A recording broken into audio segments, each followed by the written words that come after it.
Hi there, my name is Neil Blevins, and this lesson is called Keep Your Previs Model Simple. So while I'm now a full-time concept artist, I've also done Previs before, and some people have asked me how much detail should they put in their Previs models, or they've noted that my Previs models tend to be quite low detail, much more so than they would normally expect. So I put together this quick discussion on the topic, and I'll talk about some of the observations I've had over the years on how much detail to add to your models at the previous stage, especially if your scene hasn't had a concept pass yet. So first off, here's what I'm talking about with regards to keeping my previs models simple. So let's make a simple previs scene of a man sitting down for dinner. So I'm using Sal in here, which is the Solburn asset loader, which is a part of the Solburn scripts. And all this does is just loads in assets into my scene. And there's lots of other asset libraries out there. You don't have to use this one, but this is just the one that I use. So let's bring in our table, and then we'll bring in a chair. And this is a 6-foot-tall person who is sitting. And then let's bring in the place set. And, oh yeah, this is upside down, so let me just fix that. And let's see, what else can we throw in here? Bottle of wine. That is always popular. Okay, and now let's get a camera in here.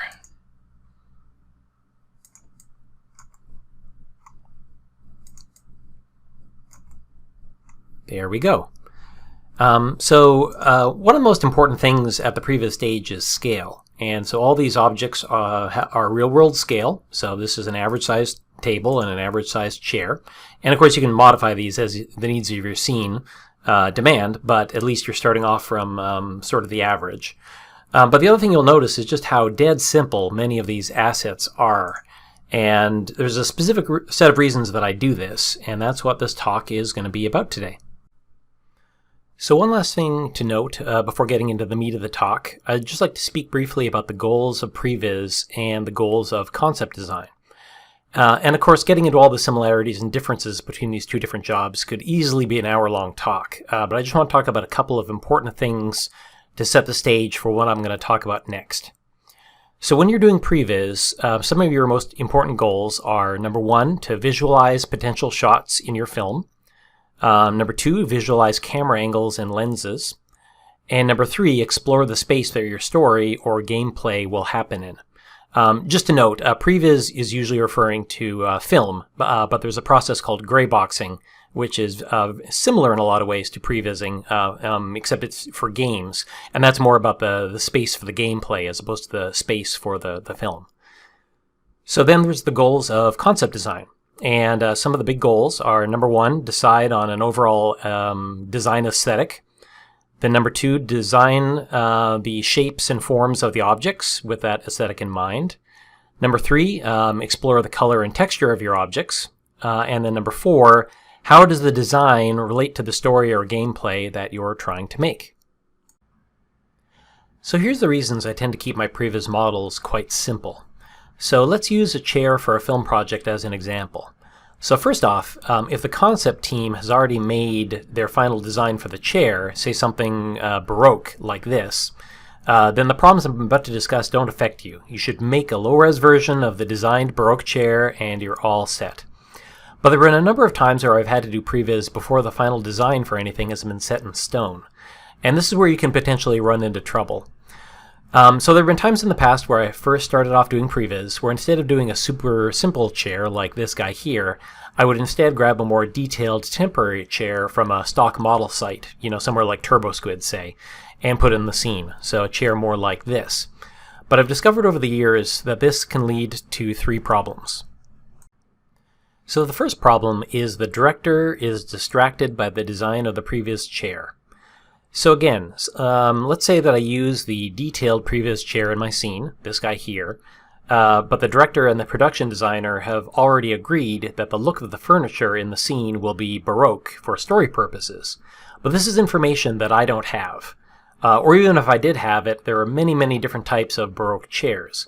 So anyway, so I use this chair, and I get back notes that the director doesn't like the previs.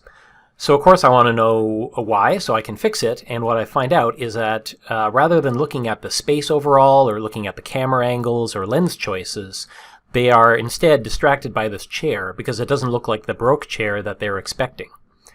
So the problem is they're getting hung up on details. And this is very normal. You know, details draw the eye, and in this case the details are wrong, and so rather than looking at the important stuff, instead it's the wrong details of this chair that are distracting.